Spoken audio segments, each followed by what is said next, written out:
जो आज पैनल है मैं उसे यहाँ इन्वाइट करता हूँ। Doctor Shashikala ji please.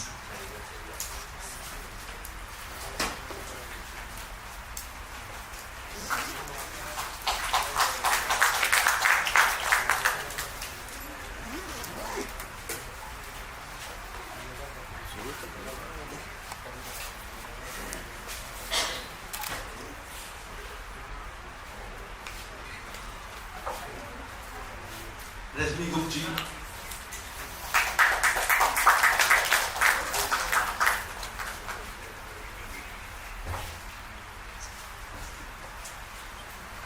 अब थोड़ा अगर जोशी से स्वागत करेंगे तो बहुत बेहतर रहेगा।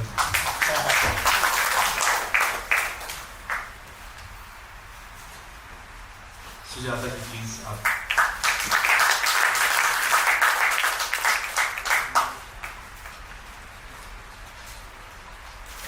शोभा जी,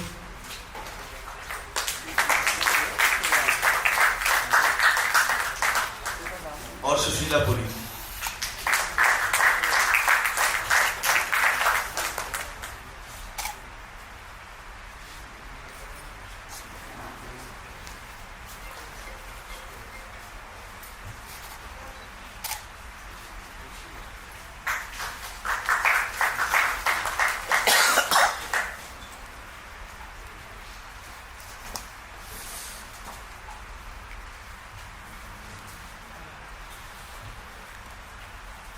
सामीन, मैं जो मॉकिंगबर्ड का हिस्सा हूँ, फिर भी इस टीम को मुबारकबाद देता हूँ इस महफिल को अंजाम तक पहुँचाने के लिए। ये मॉकिंगबर्ड ये क्या है, कब बना, ये सब आप ब्रोशर में पढ़कर जान जाएंगे। लेकिन ये क्यों है ये मैं आपको, ये वो आवाज़ है जो उस वक्त उठी जब आवाज़ें अपना मायने खो रही थी। ये उठी मुझे नहीं पता इन्होंने क्या बताया क्या नहीं।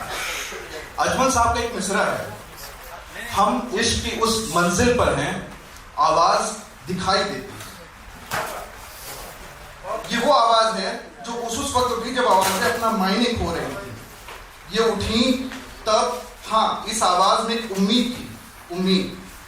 हमें उसमें एक गुहार लगी, एक आह सुनाई पड़ी। आह इस बात की कि हम तेरे दर्द को आवाज तो कर सकते हैं पर तुझे कैद से आजाद नहीं कर सकते। तो हाज़रीन, आज ये महफिल जो यहाँ पे इकट्ठा हुई है, ये आज अमृता प्रीतम जी की वर्षगांठ है और उसी के सिलसिले में ये इवेंट यहाँ पे हो रहा है। इसका नाम है बंटवारे की जमीन पर मुकम्मल औरत का तसव्वुर। जैसा कि हम शायरी में पढ़ते हैं कि शायरी बाइनरी ऑपोजिट पे डिपेंड करती है, और बंटवारे की जमीन जिस वक्त बंटवारा हो रहा था उस वक्त मुकम्मल औरत, ये दोनों एक बाइनरी ऑपोजिट थे, ना कि मुतबादिल थे।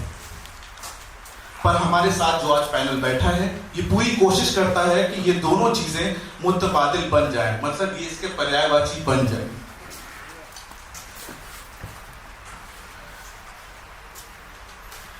अमृता जी मेरे जीवन में एक खत की किताब से आई जो किसी ने मुझे दी। फिर वो जिस तरह से मेरे अंदर खुली कि दिल की और दुनिया की तमाम बनी दीवारें टूट गईं। वो कहती हैं कि वो अपनी जिंदगी को दो हिस्सों में तकसीम कर सकती हैं। उसका एक हिस्सा उनकी जागती हुई आंखों में सपनों से भरा हुआ है और दूसरा सोती हुई आंखों के सपनों से। वो घर की किताबों में चुपचाप पड़ी हुई एक किताब है जिसके वरक़ खाली है, जो उन्होंने तमाम उम्र उसे भरते हुए बिता दी। और आज ये पैनल उन्हीं की तर्जुमानी और बयानी करेगा।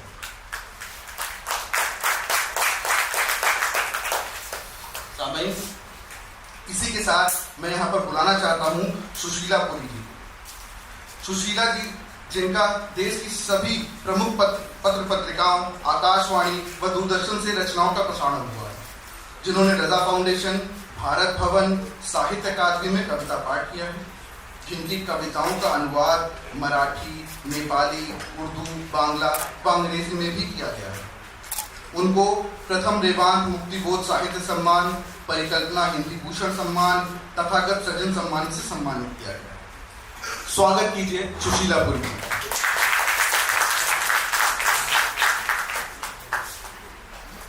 बहुत शुक्रिया सुने। गला थोड़ा खराब है तो आप लोग माफ करिएगा, कहीं आवाज अटके। आप सभी को सादर प्रणाम।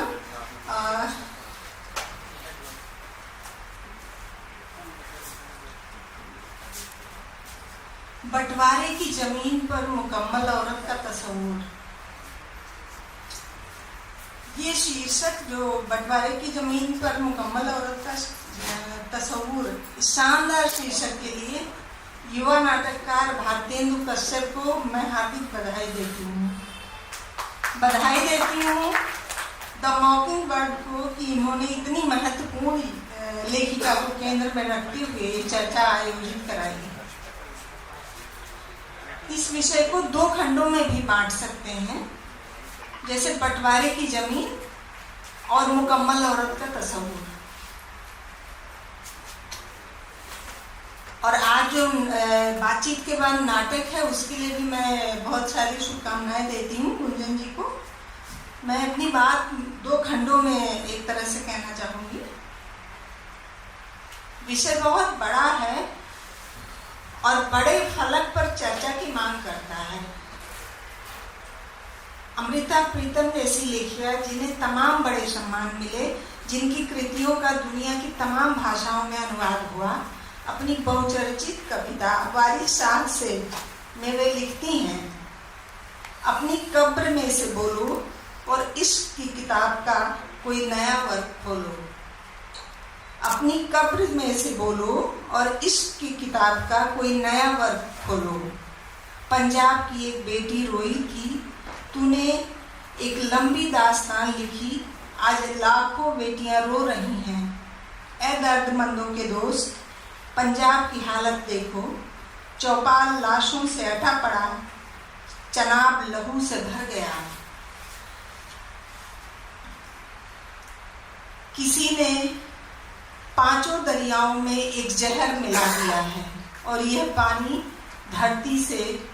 धरती को सींचने लगा है। इस जरखेज धरती से जहर फूट निकला है। देखो सुर्खी कहाँ तक आ पहुंची और कहर कहाँ तक आ पहुंचा। बहुत लंबी सी कविता है। फिर जहरीली हवा वन जंगलों में चलने लगी, उसमें हर बांस की बांसुरी जैसे एक नाग बना दी गई।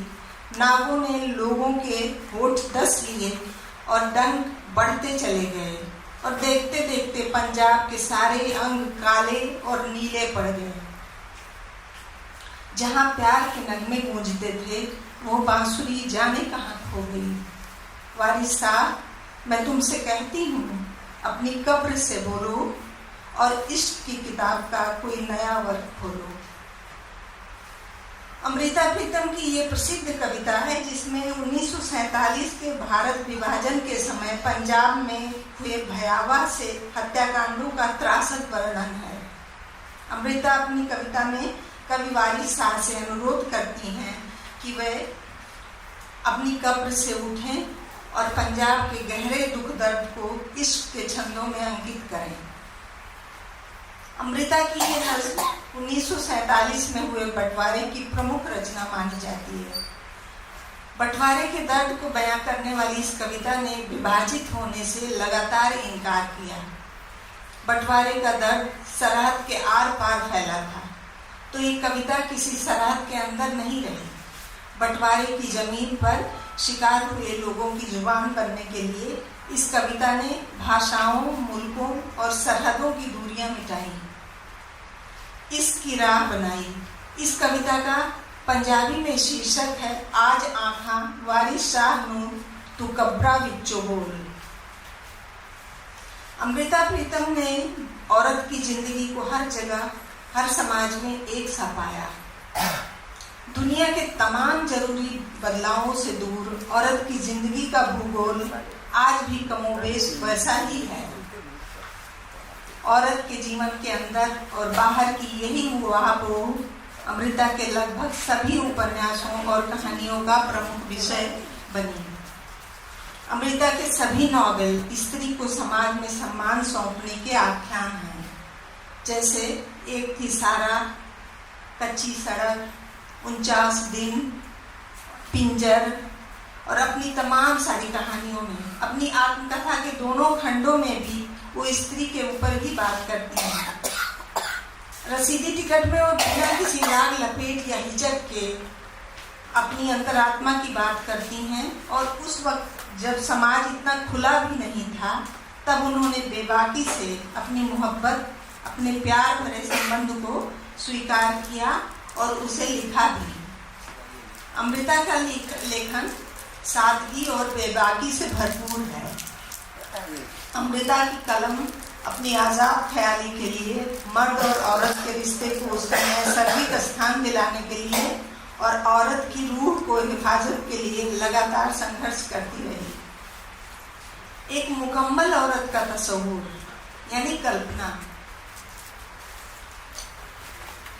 एक मुकम्मल औरत का तस्वुर यानी कल्पना ने ही अमृता प्रीतम से इतनी मजबूत स्त्री पात्रों को संभव कराया।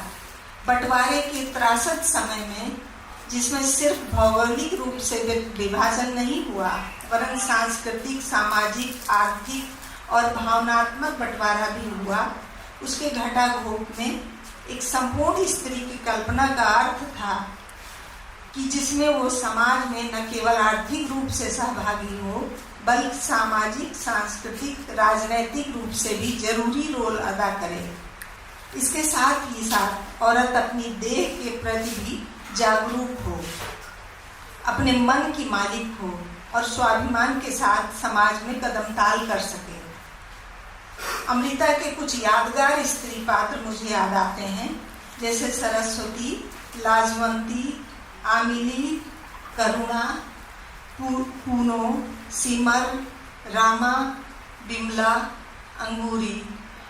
आप सभी ज़्यादातर लोग अमृता की कहानियाँ पढ़ चुके हैं, तो उनकी ये पात्र आपको याद आ रहे होंगे कि कितनी मजबूती से उन्होंने इन पात्रों की रचना की। भारत पाक बंटवारे का जो एक धुंधला चेहरा आज भी नई पीढ़ी के दिमाग में अंकित है, जो एक कोहरा आज भी छाया हुआ है, वो कोहरा अमृता प्रीतम की कविताओं, कहानियों, उपन्यासों को पढ़कर छट सकता है। पद्म विभूषण साहित्य अकादमी सम्मान प्राप्त अमृता प्रीतम के प्रति अपना हार्दिक स्मरण व्यक्त करते हुए मैं अपनी बात खत्म करती हूँ और शुभम तिवारी और उनकी पूरी टीम को मैं बहुत धन्यवाद देती हूँ इस बातचीत के लिए। बहुत बहुत धन्यवाद।